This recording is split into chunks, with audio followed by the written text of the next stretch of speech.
Joe. How's it going? We're still standing, right? We are still standing.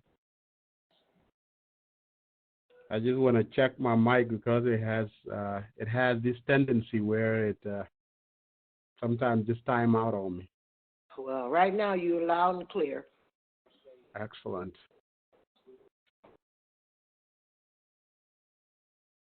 Out here.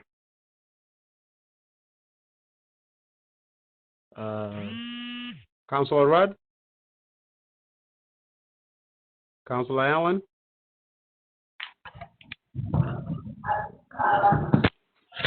Councilor, I joined you. I just joined. Okay, welcome. Thank you. Councilor Driscoll as well, Councilor Majuk. Okay, all right. All right, we're gonna get going. Is Janet Birkin and Chief Mont? Yes, sir, I'm on, Counselor. Okay. Okay.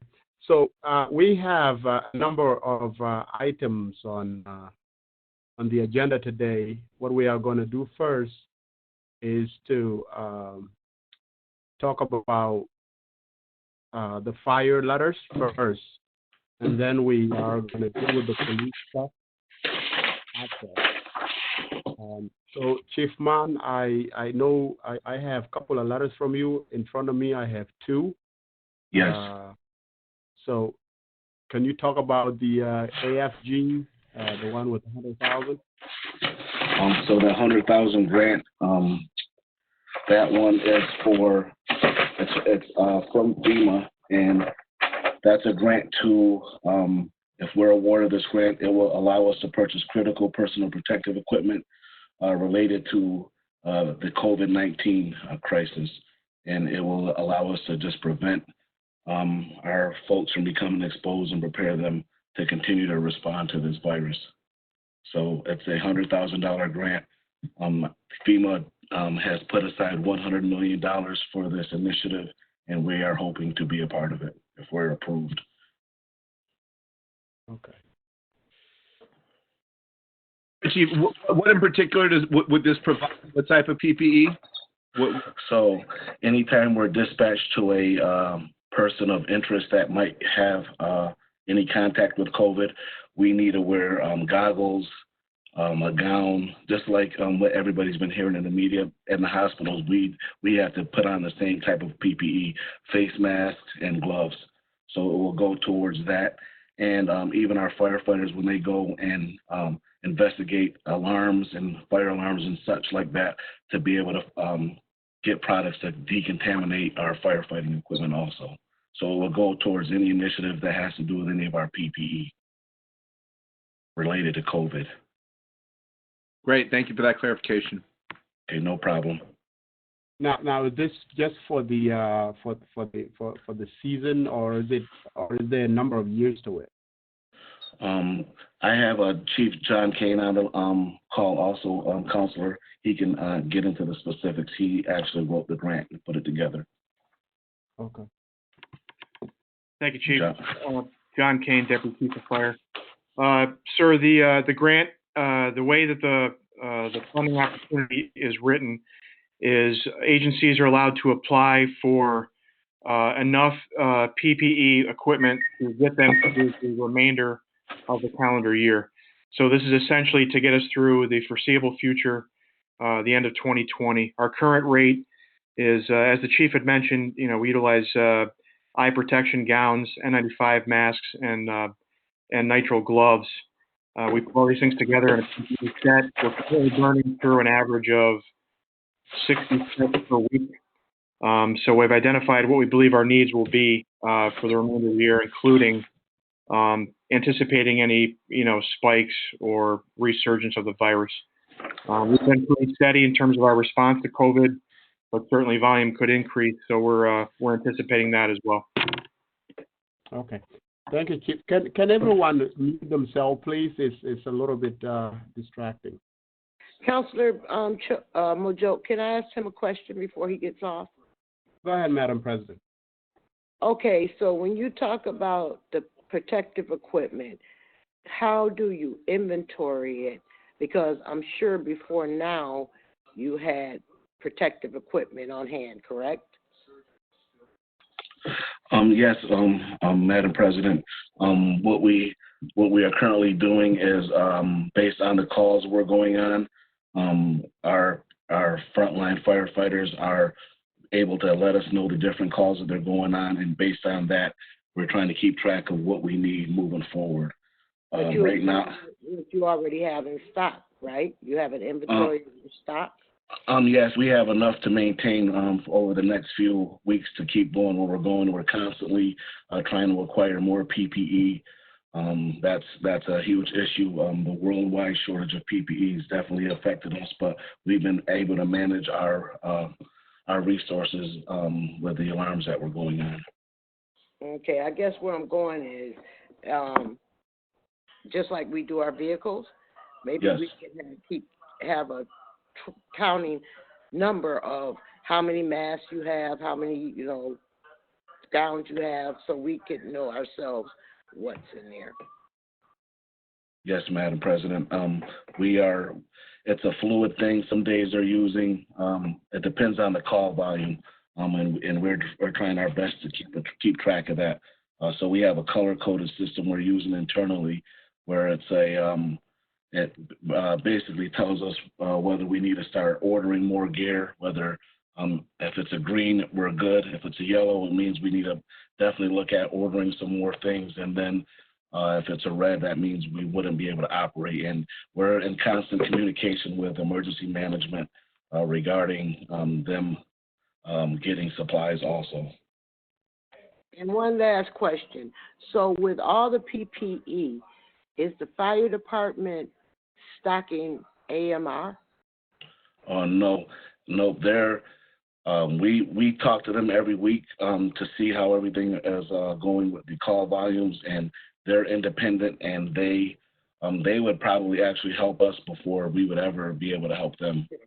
I mean, they have a worldwide corporation that they're affiliated with. So. Okay. And we've been working great with the ambulance companies during this crisis. So. So did Chief said that you will use this money until it run out, or is there a number of years to it? I didn't hear him quite well. We would get this grant, and then we would be able to buy. I mean, this $100,000 would probably it wouldn't last over the length of 12 months or so. We probably go through this pretty fast. Okay. And this can also be used to reimburse for things we've already bought. So it'll be a balancing act to see. Really, it depends on where this virus goes. If there's a resurgence, then we're going to need to purchase more things to be able to respond to combat it on our calls. But if it's going the way that we're all hopeful that it's going to go, hopefully we can use some of this money to get reimbursed for some of the things we've already done. Okay. Councilors, any more question on this item? So just one question. So does the grant allow you to be reimbursed?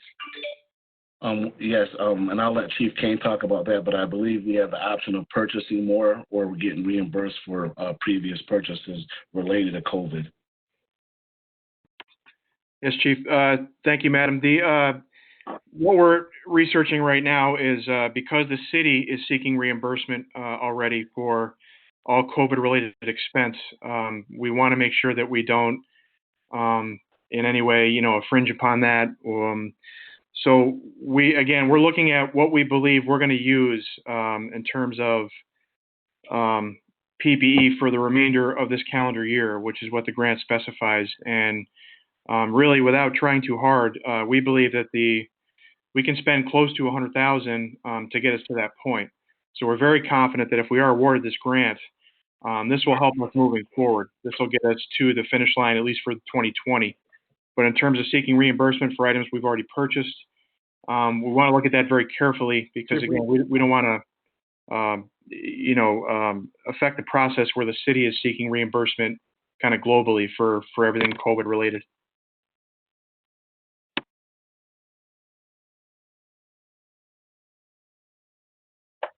Thank you. Any more questions? Well, thank you, Chief. Let's move on to the $300,000 item. Okay, so this grant is a fire prevention-based grant. These funds will be used to install several thousand smoke detectors and carbon monoxide detectors, as well as provide more support so we can provide education to high-risk areas of our city. You know, our fire prevention efforts and installing smoke detectors is one of the best programs we have, and every year we spend money to actually secure smoke detectors and carbon monoxide detectors. So this grant would be a great help to us, and the goal is to reduce all incidents of deaths, injuries, and property damage caused by fire and fire-related hazards. I think it would be a great grant if we're able to get it. Okay.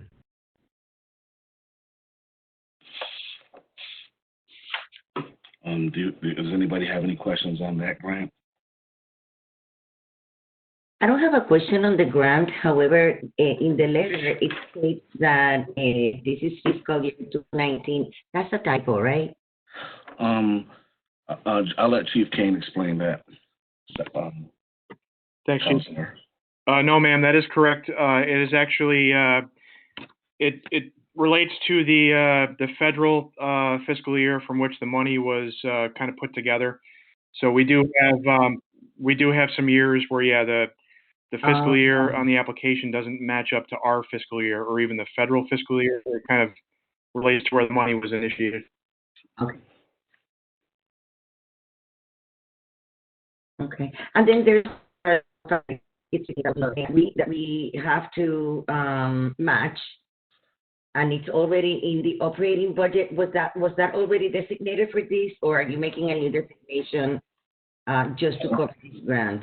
If we're able to get this $300,000, we would rearrange some of the proposed items that we have in the budget to pay for that 5%.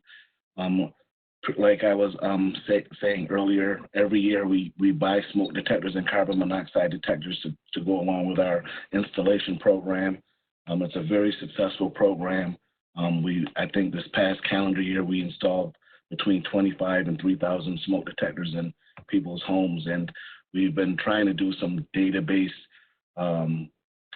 installations of people that we deem that might not have smoke detectors, and our program actually, some of the detectors that we installed actually were in use at some fires that we had, that people were able to escape the fire before we arrived due to the smoke detectors that we put in. So that 5% money that we would be matching is money that we already designate towards some of those purchases already. So. Okay, thank you. And then the only last question I would have, and I think it's great that we're entering this kind of solutions, you know, to assist our community. How do you determine where do you go and do the installations first? Is it upon request by the people, or do you have a plan? Yes, there's multiple ways. The number one reason that we install smoke detectors are when we go on dispatch calls and we get to a residence or somebody's house, and we realize that that family doesn't have smoke detectors. Once we figure out and mitigate whatever fire hazard, or even if it's an EMS call, we go and we look around and make sure they have smoke detectors. And if they don't, we stay on scene and we install the smoke detectors. We carry them on all of our fire trucks, so everybody is able to install these smoke detectors. And we also have a program where you can call over to our fire prevention, and they will fill out a form. They'll send it to the fire stations, and then the fire stations, in between their daily duties, they would call and make an appointment to come to your house and install the smoke detectors. Thank you. But I think the best thing we do is when we're at somebody's house and we realize there's not a smoke detector, we install them immediately. I have a little story to share about that. Last year, one of my parents fell, and you guys came to help us get them, you know, to assist us. And right then and there, we had all smoke detectors, and in a heartbeat, we were served. So I just wanted to let you know that. It was, thank you. they changed all around the house. They changed all of the smoke detectors in a minute. So that was very, very good. Yeah. Well, thank you very much. That's something I believe we are very proud of that program. Thank you. Now there's and I think you might have already answered. There's no cost to a resident, is it? Nope, nope. There's no cost. We typically try to keep them to a structure that's a 1 or 2 family house, because anything over a 3 family house should have a hardwire fire alarm system in their occupancy based on the amount of people in the building. But if we go to a building and there's a need, we install them if we have the smoke detectors on hand, no matter where they are. How many of these do you install a year, roughly, Chief? I believe last year we were between 2,500 and 3,000. But I'll get the definite, accurate, specific numbers for you, Councilor Mitchell. Okay. And usually the lifetime of these detectors are quite long, right? They can. Yes, the new detectors have 10-year batteries, and they're encapsulated. So some of the problems we used to see a lot where people would take out batteries and use them for other things in their house, remote controls and things like that. So these smoke detectors that we purchased and we put in, once they're up, they should last for 10 years. Okay. Any more questions, councilors? If not, let's move on to safer grant, Chief. Okay. So the safer grant is another grant opportunity under FEMA. We've been every day we're looking on their website when there's new opportunities, and this is a grant that we actually received back in 2017. At that time, we got, I believe, almost $1.9 million over 3 years to pay for salaries, benefits for the firefighters. So I'll just tell you a little bit about this program. We're looking to get to apply for this grant, and this grant was created to directly help fire departments increase the number of trained frontline firefighters available for their communities. If this grant is awarded, we will use these funds to fund 4 new firefighters. We would have to match 10% of that money. So that's what we're looking at doing. Chief Kane, he's our grant writer at this time, and he put together all the information for all 3 of these grants, including the SAFER grant. So Chief Kane and I can answer any questions that you have. Okay, this is just for 1 year, or is this going to be, once you, is there a number of years to it that? Yes, so this grant is totally worth $684,692 spread over 3 years. So we would use this money for those 4 firefighters in the first 2 years. And correct me if I'm wrong, Chief Kane. The first 2 years is 75% of the salary, and the 3rd year is 35%, I believe. That's correct, Chief. So it will be spread out over those 3 years. Okay. But all 3 of these grants are just great opportunities for things that we need, and if we can get some assistance from the federal government, we'll just try to figure out the opportunities and bring them to the council to get approval on moving forward. The application deadline for all of these grants are May 15th. So we wanted to get this on the agenda for the May 11th. Right. For the May 11th meeting. Now, I guess this position would be the already existing position. You wouldn't have to create new ones for these, would you? This would be for a new position. A new position. Yes, sir. Okay, so since this is going to be 3 years, once that grant run out, what happened? So over the past 2 years, we're anticipating 23 to 25 firefighters that have retired over the last 2 years. So in order to fill those positions, we're anticipating filling those 4 spots anyway. It would just these would be funded by the federal government through FEMA. Okay. Would we be able to be eligible again to apply? Yes. The last time we applied, we were awarded a grant, and this is the very next time that we were trying to attempt to get the grant again. Okay. And then for the time that it overlaps, we have to pick up the cost, right, as a city? Yes, Counselor, we would. It would be as if we just hired a class and we didn't get this grant.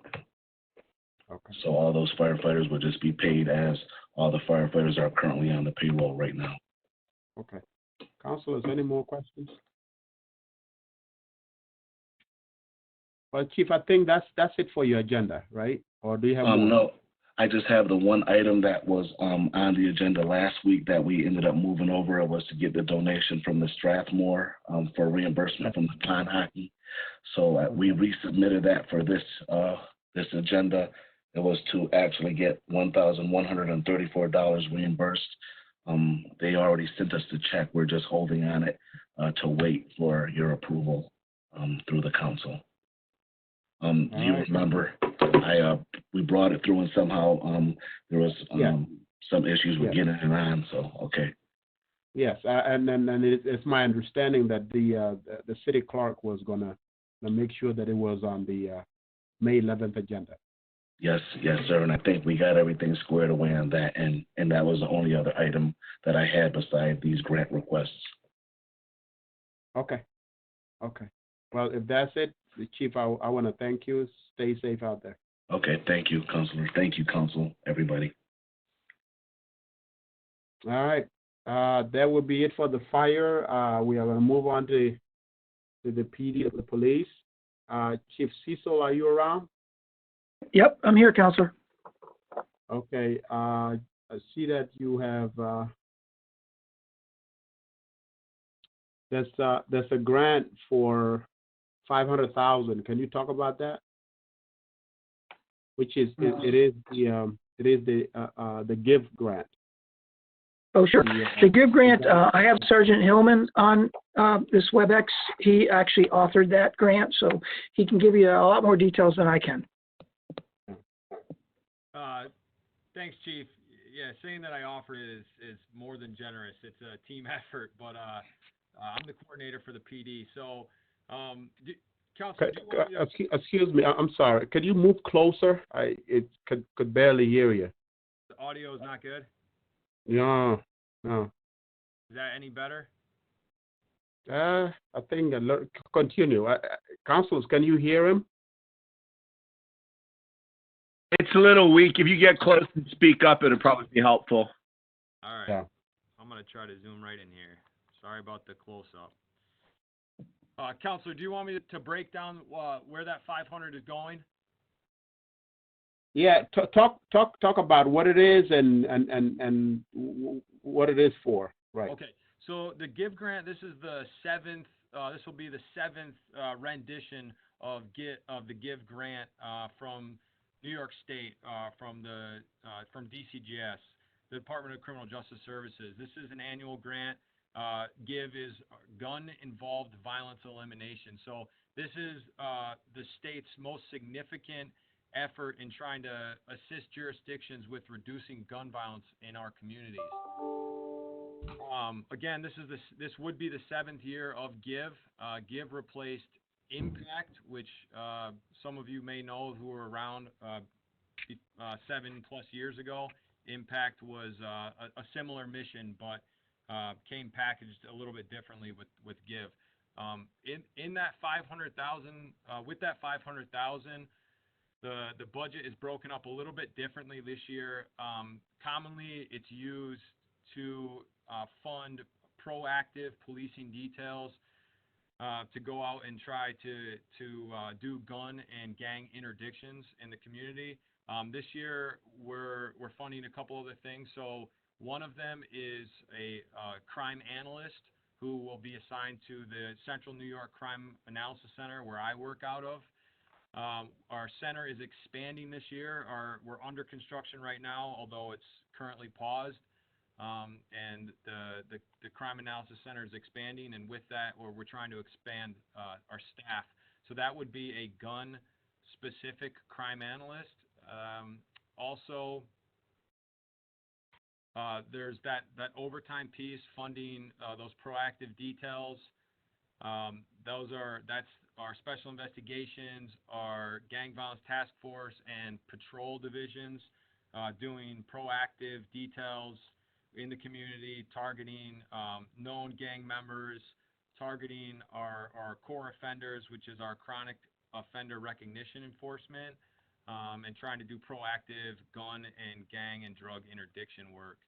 Also, in this budget year, we will be funding a full-time Trinity and juvenile core case manager through the Salvation Army and a part-time adult core case manager.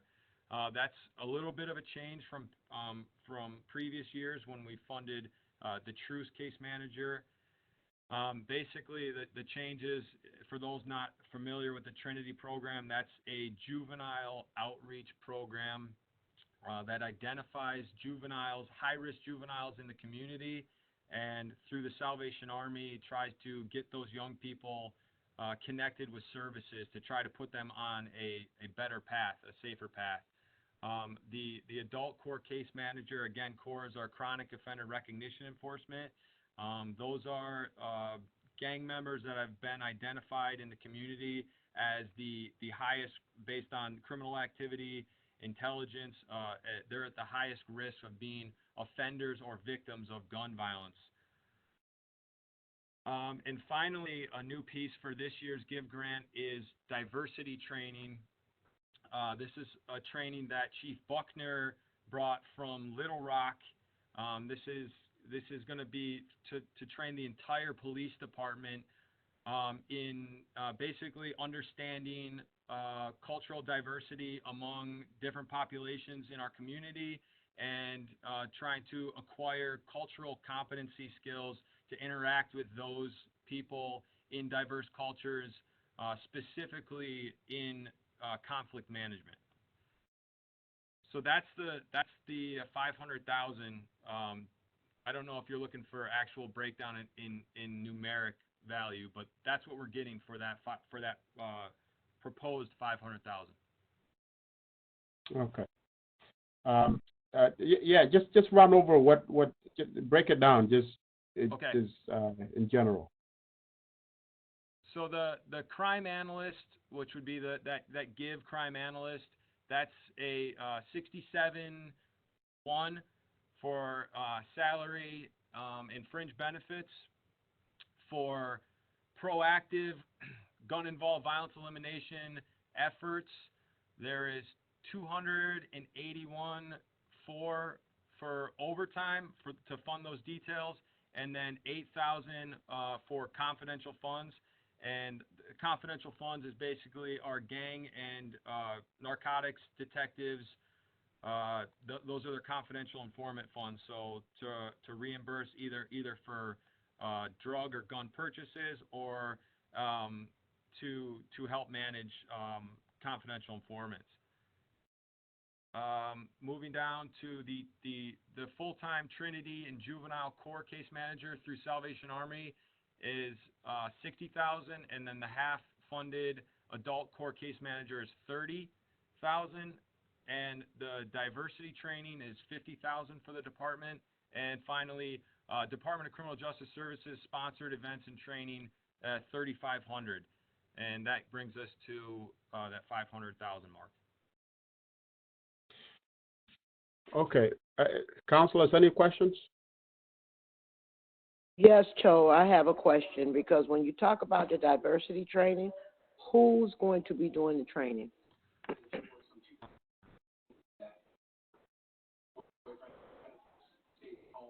Hello? Yeah. The authors of this training are captains and commanders from the Little Rock Police Department, where Chief Buckner came from. So I don't I don't know. I don't know the specifics of the plan and implementing that training as far as if we're bringing them in or if they're going to train our trainers. But Be- I Council President, Because, yes, I could have Chief Buckner contact you directly. okay, because I know that we have folks here that does diversity training, so, I would like to. I'll have him talk to you. Okay. Madam Deputy Mayor, if he has that in a written form, could you have him send it to us too? Sure. Yep. Thank you. Madam President, are you all set? Yes, sir, for now. Okay. Councilman Joe, can you hear me? Yeah, that's Pro Tem, go ahead. That's not Tim. So I believe, even though I just got on late, I caught the tail end. I believe there is a document that the chief provided some time ago on this diversity training. I remember, actually, I met with him about it, and I think Councilor Allen was aware of it as well. But I'm familiar with it. I don't know what the conversation was leading up to now, and you certainly don't have to refresh. I'm not sure how many councilors and council president. I'm assuming you haven't saw it, which is why you're asking the questions, or at least the questions I caught. But I am familiar with it. We talked about it actually quite a few months ago. So he does have a document that provides detailed explanation of the training. And as the officer said, somebody that they used before that they apparently had successes with. You still need him to resend it to the full council? No, just give it to I guess to Rita and myself who don't have access, who haven't had it. Does the president have it? I don't know. I'll make sure all three of you get it. No, I need to get it. Oh, okay. All right. Yeah. All right. You all set, Councilor Bay? Yeah, that's all I heard so far, so I can't say much else. Okay. So I want to go back to Grant to ask if since it worked with trying to get gun off the streets and all of that, how much of this grant involve other organizations that are in the community that are trying to parallelly help the community? Organization like Jennings Bay organization, OG Against Violence. How much of this grant get involved with those folks, or if any? If not, why not? So, Counselor, none of this particular. We work closely with Outreach, but they're funded through other state funding.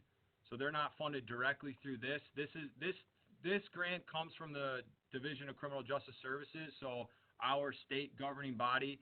This is a grant specific. Part of this grant goes to the DA's office through probation and through the county sheriff's office. That $500,000 is just a piece of $1.2 million that typically gets awarded to Onondaga County as a whole. So the give agencies in Onondaga County are those that I just mentioned. So, Okay. Councilor Joke, this is Yes. Deputy Mayor. So, Go ahead. Department of Criminal Justice Services in this topic area around gun violence reduction have two major programs. One is the GIVE program that we're talking about today. The other is the SNUG program. So the SNUG program is the program that does the bulk of the outreach funding to the outreach related programs. It's Randy White's program in particular, the SNUG program, Syracuse SNUG. And then GIVE has traditionally been funded more on the law enforcement side of it in courts.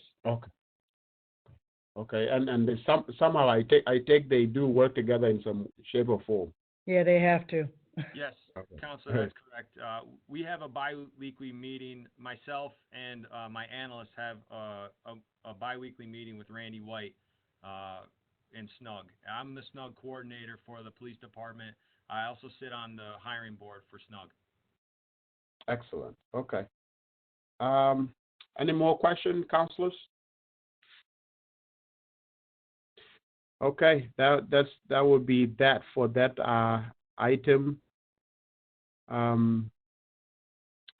There's another item, Chief Cecil, of $40,000, which is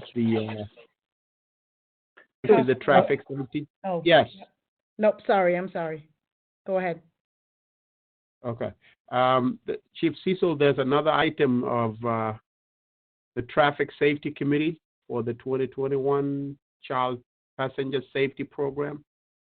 Yes, Counselor, this is sure. It's a request for us to not only apply, but enter into an agreement with New York State Governor's Traffic and Safety Committee for 2021. It's our Child Passenger Safety Program.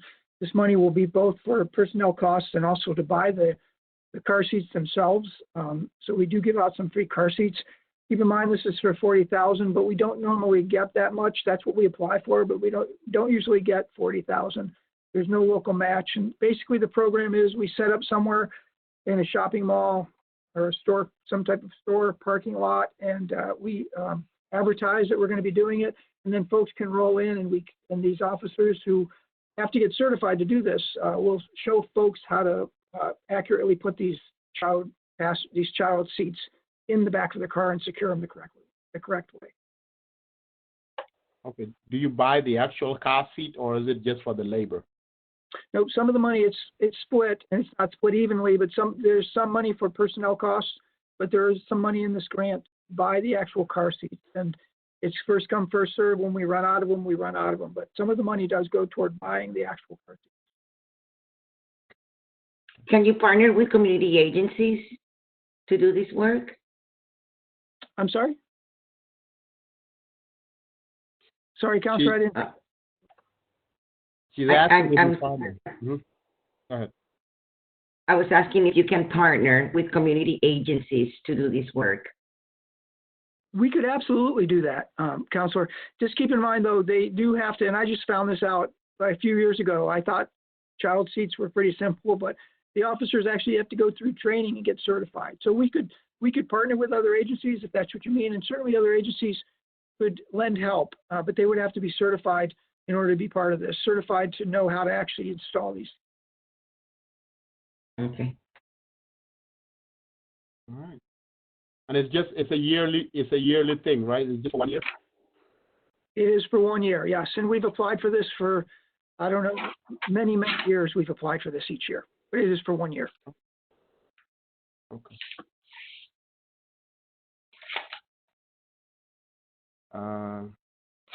I think there's another grant for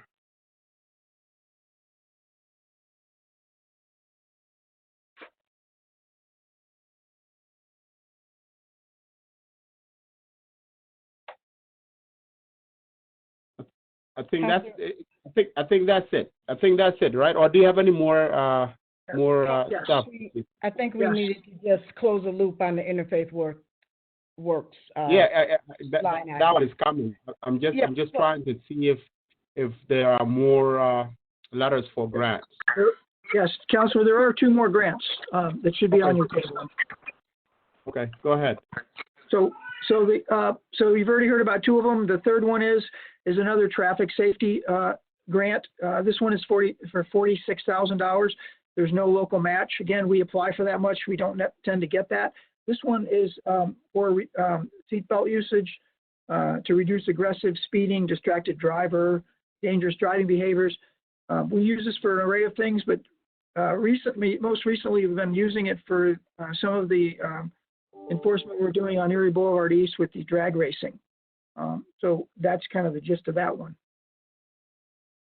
So what do you do with the seatbelt? What do you do? We put out folks.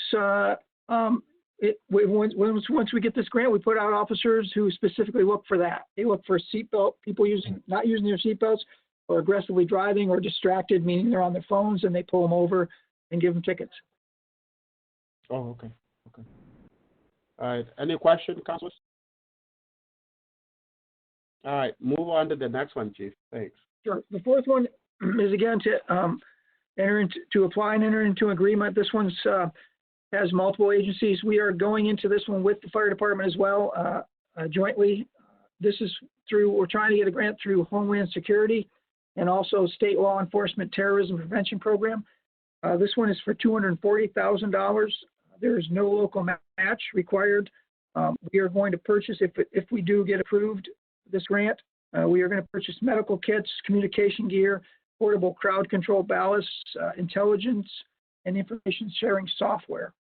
I can go into details of what those actual items are if you need me to. I have all that stuff right here. Okay, all right. There's no local match. I guess we can wait for the detail later. Any councilors with questions? I guess that's it, Chief. Thank you so much. Yeah, thank you.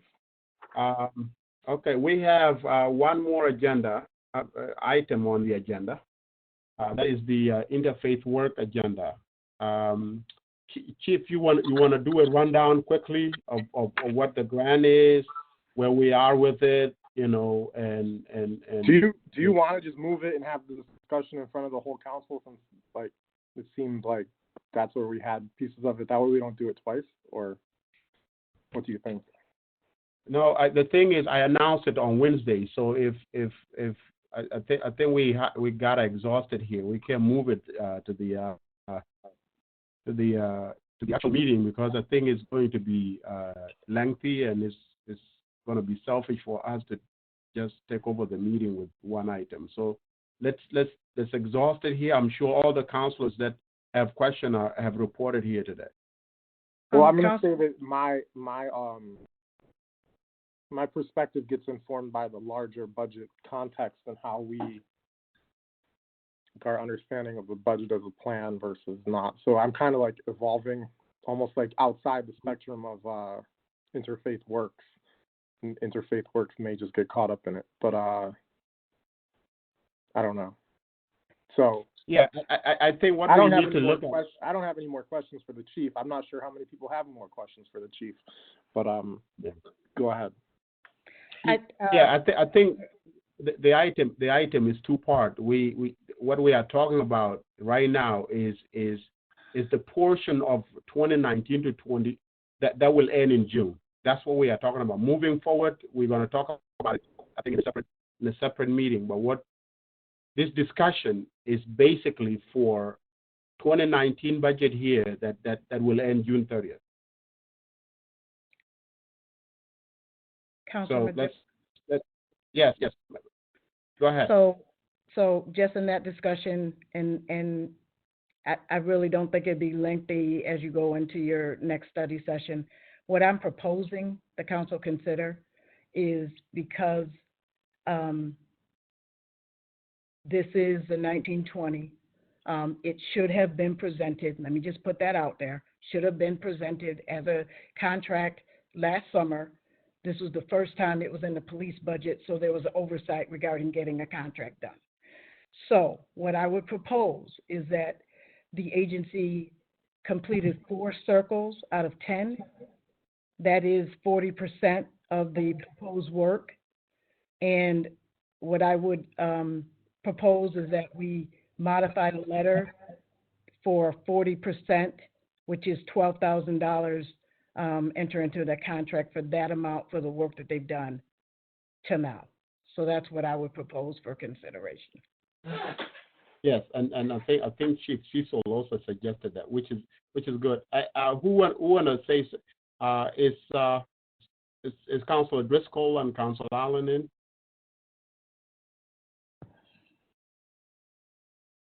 Yes, we're here. I'm here, Councilor Driscoll. I don't really have any comments. You don't have comments? Okay. I guess that's. I think it's fair. It's fair to say that we are going to modify the letter and just compensate Interfaith for the work that they have done already, and the rest of the discussion will be in front of the councilors, as Councilor Reda said. If nothing further, I guess that's how we are going to move forward. I'm sorry. Pardon me. Councilor Joe, I'm sorry. Hold on one second, John. So it's necessary to state, though, because I heard a statement about fair, but it takes 9 of us to call it fair. And we have issue when our departments spend money or take action without council approval and then come in after the fact to get the approval. So, of course, we're going to have even further issue when an agency outside of the city does the same thing and then come, and I'm just being direct here, as if we owe them money for something we never agreed to. So, I'm not arguing the fairness of it or not. I'm just making it clear that, on top of the fact that I'm not even sure if that's legal to do, we have to just stop doing that. And we're not going to set a precedent where people can continue to do work and come ask us for a contract and payment after the fact. That's not going to keep happening. That's not right. That's not what's happening here. Talking. So here's my understanding, Councilor Bay and the rest of the councilors. Joe. Yes. My statement is what it is. I'm not here to debate with anybody. I've been here long enough listening to this discussion, and we didn't sign any. There's no contract that's been approved by the council for this payment that's being asked for. Deputy Mayor, am I wrong? Sorry, is on mute. There is no current contract. What I proposed is to modify the letter to enter into contract for those 4 sessions. There is no current contract. Yeah, that's what I thought. Thank you, Councilor Joe. Okay. I guess, Deputy Mayor, I have a question. When we got it, didn't we approve this money last year in the budget, or was it? We did approve. What has typically happened in the past, Counselor, is that it has been not in the police budget, and it has been in special objects. And Janet Burke has always been the person who would usher through contracts for those special kind of accounts. Last year, when it was approved in the budget, for the current year we're talking about, it went to police, and it was an oversight. I can't call it anything other than it is. It was an oversight in getting the contract executed in before the council. What should have happened is what has happened in years before, and I can't be held to exact times, but it would have been end of summer towards the fall or something like that, where we would have presented it to the council. That did not happen, and that's why we're where we are right now. Now, okay. Further question is to Councilor Rudd's point, is where do we go from here, given our financial situation, given what we're dealing with now? That is a whole nother discussion. So if there was no contract approved, how did interface start the work and the police participated without authorization?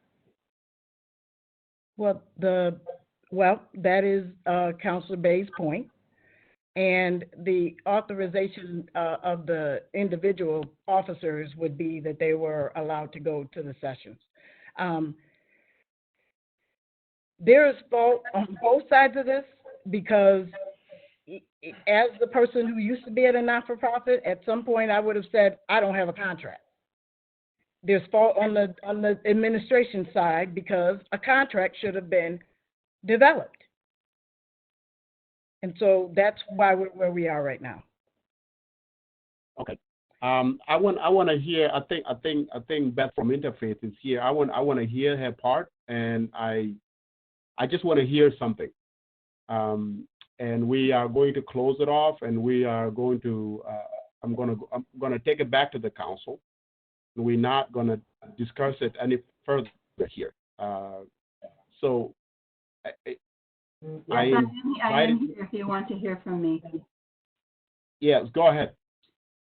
So our agency was notified that we were to move forward with the police community dialogues, that it was now being built into the police budget, and so we did not act independently or without the direction of the city to move forward with these dialogues. With all respect, Deputy Mayor, the deliverables in this contract are more than just doing the 4 circles. It's also the recruiting and the facilitation of the officers and of the facilitators from the community side of it. We have had a lot of great participation from many different community members already. OGs was mentioned, and Cliff is one of our facilitators for the dialogues this year. There have been a number of new people that have come into the project. I think it's a very important, I'd love to hear Chief Buckner speak to this. We've had many conversations about what this does for police officers and for the community in terms of building trusting relationships. We cannot do community policing without trusting relationships. And the dialogues have been established and have been running in the city for 7 years during this period, and also ran 20 years ago when Chief Fowler was a deputy chief. So this is something that is looked to nationally as a program that is really doing the work at the deep level in the community. And I am sorry that there has been a technical difficulty here. I was not aware of that. I signed off on something from the city, and I'm not in my office right now, but I will look for what it was that was signed off. I see Pete Wilner is on this call. Yep. So if Pete may want to weigh in on what it is that we were under the understanding of doing. So we did not just do this as rogue, a nonprofit agency. I have to say I'm offended by that idea that we would never do that. We always have worked very closely with the council and with the chief's office on this project, and we feel it's a very important part of the overall strategy to build relationships among our community and our police, which is very, very important for continued trust in government. Okay, so I guess the question that I have, Beth, to you is, who do you remember who gave you the authorization to go ahead with your work? I will have to go back to the office and look up the paper copies on that. So I regret that I didn't know that you were looking. I didn't know that was the issue. I thought the issue was more about recruitment, who was involved in the dialogues, whether you had proper documentation of what we have accomplished, whether you had proper documentation of the numbers of people, the numbers of dialogues, et cetera. So we have provided all of that to the council in this period of time since this debate has started. I did not know that this was a contract dispute, and I will look into that. I'll be in my office this week, and we'll look into that. All right. Once you get that scan it to us, and I think we'll go from there. Thank you so much, Beth. You're welcome. Thank you for the time. All right. I think this is it for the committee meeting. I'm going to go back and talk to the rest of the committee members and the rest of the council further about this, and we'll be in touch. Thank you. You're welcome. Thank you. All right. Have a good day.